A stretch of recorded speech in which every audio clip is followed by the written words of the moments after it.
That splendid music, the coming in music, the Elephant March from Aida, is the music I've chosen for my funeral. And you can see why it's triumphal. I won't feel anything, but if I could, I would feel triumphal at having lived at all, and at having lived on this splendid planet, and having been given the opportunity to understand something about why I was here in the first place before not being here. Can you understand my quaint English accent? Okay. Like everybody else, I was entranced yesterday by the animal session, Robert Full and Franz Lanting and others, the beauty of the things that they showed. The only slight jarring note was when Jeffrey Katzenberg said of the Mustang, the most splendid creatures that God put on this earth. Now, of course, we know that he didn't really mean that, but in this country at the moment, you can't be too careful. I'm a biologist, and the central theorem of our subject, the theory of design, Darwin's theory of evolution by natural selection, in professional circles everywhere, it's of course universally accepted. In non-professional circles outside America, it's largely ignored. But in non-professional circles within America, it arouses so much hostility that it's fair to say that American biologists are in a state of war. The war is so worrying at present, with court cases coming up in one state after another, that I felt I had to say something about it. If you want to know what I have to say about Darwinism itself, I'm afraid you're going to have to look at my books, which you won't find in the bookstore outside. Contemporary court cases often concern an allegedly new version of creationism called intelligent design, or ID. Don't be fooled. There's nothing new about ID. It's just creationism under another name. Rechristened, I choose the word advisedly, for tactical political reasons. The arguments of so-called ID theorists are the same old arguments that have been refuted again and again since Darwin down to the present day. There is an effective evolution lobby coordinating the fight on behalf of science, and I try to do all I can to help them, but they get quite upset when people like me dare to mention that we happen to be atheists as well as evolutionists. They see us as rocking the boat, and you can understand why. Creationists, lacking any coherent scientific argument for their case, fall back on the popular phobia against atheism. Teach your children evolution in biology class, and they'll soon move on to drugs, grand larceny, and sexual perversion.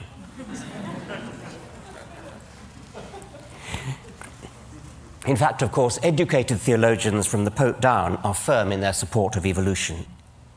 This book, Finding Darwin's God, by Kenneth Miller, is one of the most effective attacks on intelligent design that I know, and it's all the more effective because it's written by a devout Christian. People like Kenneth Miller could be called a godsend to the evolution lobby, because they expose the lie that evolutionism is, as a matter of fact, tantamount to atheism. People like me, on the other hand, rock the boat.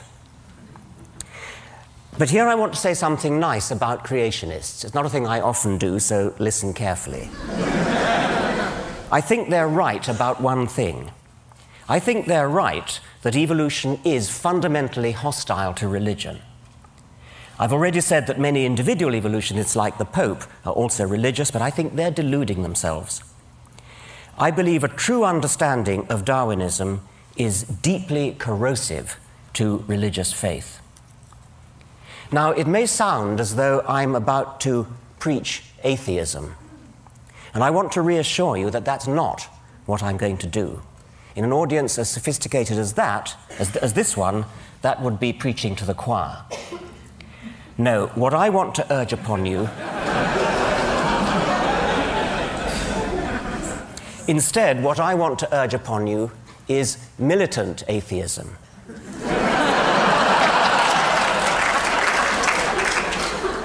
But that's putting it too negatively. If I was a person who were interested in preserving religious faith, I would be very afraid of the positive power of evolutionary science, and indeed science generally, but evolution in particular, to inspire and enthrall, precisely because it is atheistic. Now, the difficult problem for any theory of biological design is to explain the massive statistical improbability of living things. Statistical improbability in the direction of good design. Complexity is another word for this. The standard creationist argument, there is only one, they all reduce to this one, takes off from statistical improbability. Living creatures are too complex to have come about by chance, therefore they must have had a designer. This argument, of course, shoots itself in the foot. Any designer capable of designing something really complex has to be even more complex himself. And that's before we even start on the other things he's expected to do, like forgive sins, bless marriages, listen to prayers, favor our side in a war, disapprove of our sex lives, and so on. Complexity is the problem that any theory of biology has to solve.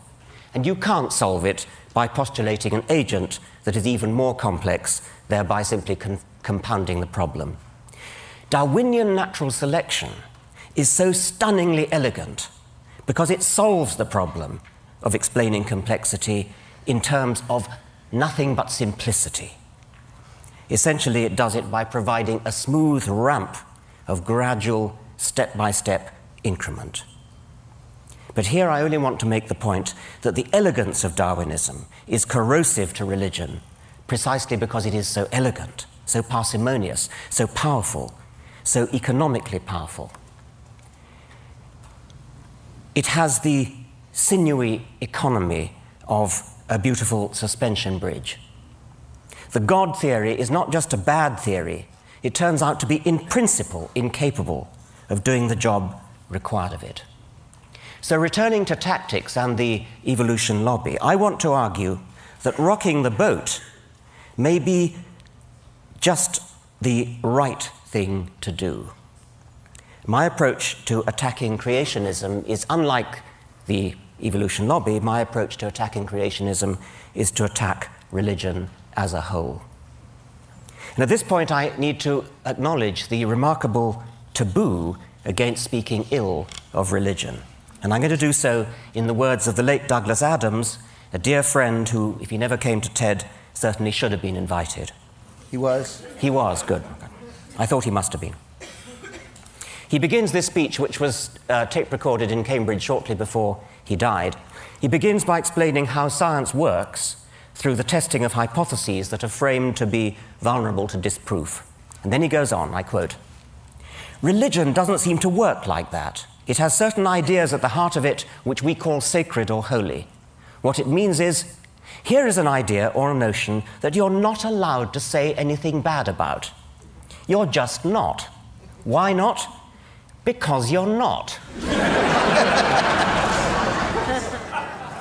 Why should it be that it's perfectly legitimate to support the Republicans or Democrats, this model of economics versus that, Macintosh instead of Windows, but to have an opinion about how the universe began, about who created the universe, no, that's holy. So we are used to not challenging religious ideas. And it's very interesting how much of a furore Richard creates when he does it. He meant me, not that one. Everybody gets absolutely frantic about it because you're not allowed to say these things. Yet when you look at it rationally, there is no reason why those ideas shouldn't be as open to debate as any other, except that we've agreed somehow between us that they shouldn't be. Well, that's the end of the quote from Douglas.